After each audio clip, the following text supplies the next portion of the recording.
मलेश्वर गौड़ जी, और इनकी हालत भी ऐसी हो गई। मलेश्वर गौड़ जी हैं यहाँ पे? आइए आइए please, come on the stage.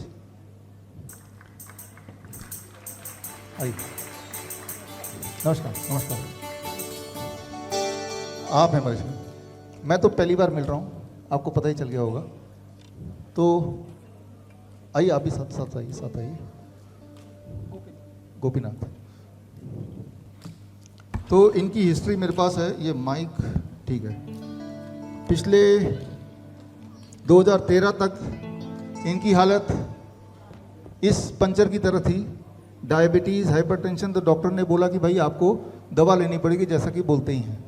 और बोलते बोलते नौबत ये आएगी कि अभी कुछ दिन पहले तक 22 यूनिट इंसुलिन पे थे, और इनके होश तब उड़ गए जब यशोदा हॉस्पिटल में बोला कि आपका तो इमीडिएट किडनी ट्रांसप्लांट करना पड़ेगा। यानी कि इनकी चेन उतर गई है, साइकिल वाली चेन, अब नया चेन लगाना पड़ेगा, और जब तक नहीं लगाते हैं तब तक साइकिल हम धक्का मार के आगे ले जाएंगे, यानी कि तब तक डायलिसिस पे आना पड़ेगा। तो खैर, इनकी कहानी ये थोड़ा सा खुद ही बताएंगे 1-2 मिनट में, फिर आगे मैं लेके जाता हूँ। सबको प्रणाम। मैं हैदराबाद से हूँ, मलेश गौड़ हूँ। आगे मैं आगे 2012 से डायबिटिक हाइपरटेंशन पेशेंट हूँ। दिसंबर महीने से मेरा क्रेटिनिन बढ़ गया था, शुगर डायबिटिक हाई हो गया था, हाइपरटेंशन भी हाई हो गया। कान में थोड़ा प्रॉब्लम आया था, मैं हॉस्पिटल गया। हॉस्पिटल जाते ही उन लोगों बोले आपका जनरल फिजिशियन से मिलो बोल के बोले। मैं वहाँ जाके मिला। मिलने के बाद उन्होंने बोले आपका क्रेटिनिन बढ़ गया, आपका डायबिटिक ज़्यादा हो गया। पहले मैं टैबलेट्स पे था। दिसंबर महीने में वहाँ जाते ही मेरे को सुबह में 22 यूनिट, शाम को 14 यूनिट था, 36 यूनिट्स था मेरे को इंसुलिन। बाद में हमारा फैमिली फ्रेंड एक जना बताया ये पूरा नहीं होता, डॉक्टर बोले आप डायलिसिस कराओ नहीं तो किडनी ट्रांसप्लांटेशन करा लो बोल के बोले। हमारा फैमिली फ्रेंड एक जना बताया ये गोपीनाथ सर BRC ट्रीटमेंट करते हैं, साहब के पास जाओ बोले। तो हमारा गुरुजी के पास आया मैं। फरवरी 19 तारीख को आया था मैं। 19 तारीख आने के बाद दिन पे दिन 1 महीने में मेरे टोटली इंसुलिन छूट गया, और डायबिटिक अभी 5 महीने से विदाउट मेडिसिन हूँ मैं, और हाइपरटेंशन मेडिसिन भी नहीं हूँ, ब्लड थिनर भी नहीं ले रहा हूँ, मल्टीविटामिन्स नहीं ले रहा हूँ, कुछ भी नहीं ले रहा हूँ। सिंपली सुबह में योगा करता हूँ, फिर ग्राउंड को जाके फिर ग्राउंड थेरेपी, सन थेरेपी करके फिर रिटर्न आने के बाद DAP डाइट करता हूँ। पहला प्लेट 1 ले लेता हूँ, बाद में अंबली ले लेता हूँ अनाज का, 2-2 दिन ले लेता हूँ एक आइटम। बाद में फिर 12 बजे हेड डाउन टिल करता हूँ, फिर शाम में 12 बजे से 12:30 तक करके मेरा दोपहर का खाना कंप्लीट कर लेता हूँ। फिर इवनिंग 5 to 6 करके 6 o'clock मेरा प्लेट 1, प्लेट 2। इवनिंग में भी मैं अनाज ही खाता हूँ, मैं अंबली पीत लेता हूँ। 6 महीने से हूँ, पूरा डेयरी प्रोडक्ट छोड़ दिए हूँ, और नॉनवेज छोड़ दिए हूँ, राइस छोड़ दिया, गेहूँ छोड़ दिया, सब बाहर का चीज़ कुछ भी नहीं खा रहा हूँ अब मैं 6 महीने से।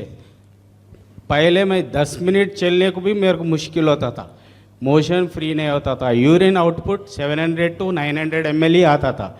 अभी आराम से मेरे को 2.5 लीटर्स ऐसा आ रहा मेरा यूरिन आउटपुट।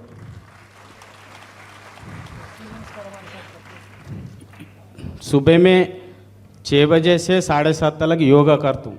सूर्य नमस्कार पहले 1 से स्टार्ट करके अभी मैं 15 कर लेता हूँ, 12 कर लेता हूँ daily compulsory. Daily 1.5 hour yoga करता हूँ मैं। 30 to 45 minutes sun therapy, gravity और ग्राउंड थेरेपी तीनों भी कंपलसरी करता हूँ मैं रोज़, हर रोज़। अभी 6 महीने में मैं सिर्फ 5 दिन ही छोड़ दिए सो, टोटली इसके ऊपर ही कॉन्सेंट्रेट करूँ। अभी मैं ठीक हूँ, एनर्जेटिक हूँ, मेरा मेटाबॉलिज्म बढ़ गया है, सो एनर्जी लेवल भी बढ़ गया, और थोड़े दिन हुए तो पहले जैसा होता हूँ बोल के मैं आशा कर रहा हूँ। विश्वरूप साहब को धन्यवाद कर रहा हूँ, होल टीम को धन्यवाद। ऐसा विदाउट मेडिसिन आदमी को जीने का सीखने का मौका दिए सब विश्वरूप साहब को कोटि कोटि प्रणाम करते हुए धन्यवाद कर। हमारा गुरुजी को भी थैंक्स बताओ। Thank you, thank you. आपने जो कहानी सुनी, अगर किडनी पेशेंट को ये कहानी बता दें तो किडनी पेशेंट रह नहीं सकते, रह ही नहीं सकते, इट इज़ नॉट पॉसिबल। तो स्टेप बाय स्टेप रामगढ़ के इस कैसे इन्होंने अपना पीछा छुड़ाया गब्बर से, ये समझने की कोशिश करते हैं। इनका जो मुख्य था वो क्या था, he started with diabetes and BP, insulin, hypertension, right. तो इसको हमें समझना पड़ेगा। स्क्रीन 13-14 साल इनको दवाइयों पे थे, इंसुलिन पे थे, और फाइनली ये हमारे doctor BRC clinic from Hyderabad, Gopinath, dietitian Gopinath के पास पहुंच गए, इनके खोखे में पहुंच गए, गब्बर के हॉस्पिटल से छूट के। और आगे अगर हम चलें तो इन्होंने जो किया हेड डाउन टिल्ट, ये जो आप देख रहे हैं, हमारे तो स्टूडेंट्स को सबको पता है, जो स्टूडेंट नहीं है यहाँ पे बाहर से आए हैं, ये है किडनी का इलाज। ये गौर जी इन्हीं की फोटो है, ध्यान से देखिए। वो जो 3 ईंटें और 3 ईंटें देख रहे हैं, that is how he cured the kidney disease. Dialysis से, थैंक यू, डायलिसिस हुई नहीं है, होनी है ऐसा बोल देंगे। तो अगर कोई डॉक्टर आपको बोलता है कि आपकी डायलिसिस करना ज़रूरी है, तो आपको सिर्फ इतना करना है, ये सुनते ही ईंट उठाना है, सिर्फ ऐसे रखने के लिए, है ना, जैसे इन्होंने किया है। ये इतना आसान है, घर पे ही कर सकते हैं। द ओनली थिंग इज़ कि ये बोलना अलाउड नहीं, ये करना अलाउड नहीं, ये इसके बारे में चर्चा, ये ठीक हो गए, राइट। ये जैसे भारत में है drug and magic remedy act, right. तो अगर हम बोलें कि इससे ठीक हो सकते हैं तो that itself is a crime here. लेकिन इन्होंने हिम्मत दिखाई, इन्होंने बोला, और ये आपके सामने है। और इससे अगर हम आगे चलते हैं तो ये आप देख रहे हैं यशोदा हॉस्पिटल, और उस तरफ देख रहे हैं डॉक्टर BRC खोखा, जैसे साइकिल के खोखे होते हैं ना छोटे छोटे, जो फटाफट ठीक कर देते हैं, 50 रुपये ले लेते हैं, राइट। तो जो काम बहुत छोटे से सेटअप में हो सकता है, और बाकी काम तो इन्होंने अपने घर पे ही किया, राइट। लेकिन ज़रा सोचिए, अगर आज से 13 साल पहले ही ये कर लेते तो यहाँ तक पहुँचने की नौबत नहीं आती। अदर वे राउंड ऐसा सोच लीजिए कि आज भी गोपीनाथ जी नहीं मिलते इनको, तो अभी ये यहाँ नहीं होके डायलिसिस करा रहे होते ना।